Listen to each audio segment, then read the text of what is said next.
চলেন আজকে আপনাদের একটা ইন্টারেস্টিং গল্প বলি। এক গ্রামে ছিল এক গরিব কৃষক, নাম তার আব্দুল্লাহ। তার সামান্য জমি আর একটি গরু ছিল, তা দিয়েই সে জীবিকা নির্বাহের একমাত্র উপায় ছিল। প্রতিদিন সে কষ্ট করে মাঠে কাজ করত, কিন্তু তার মনে ছিল বিশাল শান্তি। একদিন মাঠে কাজ করার সময় সে দেখতে পেল একটি ছোট্ট পাখি ডানা ভাঙা অবস্থায় পড়ে আছে। আব্দুল্লাহ পাখিটাকে তুলে এনে নিজের কুঁড়ে ঘরে রাখলো, তার ডানা বেঁধে দিল আর প্রতিদিন অল্প অল্প করে খাবার দিয়ে যত্ন করতে লাগলো। দিন 15 পর পাখিটা সুস্থ হয়ে উঠলো। আব্দুল্লাহ তাকে মুক্ত করে দিল। পাখিটি উড়ে গিয়ে হারিয়ে গেল নীল আকাশে।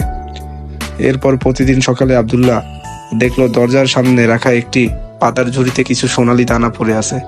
প্রথমে সে কিছুই বুঝতে পারলো না, পরে দেখলো ওই পাখিটাই প্রতি সকালে ফিরে এসে উপহার দিয়ে যাচ্ছে ধন্যবাদ স্বরূপ। তারপর থেকে আব্দুল্লাহ আর গরিব রইল না, কিন্তু সে কখনো সেই পাখিটির ঋণ ভুলেনি। প্রতিদিন সে একটু খাবার রেখে দিত জানালার পাশে। তাহলে আমরা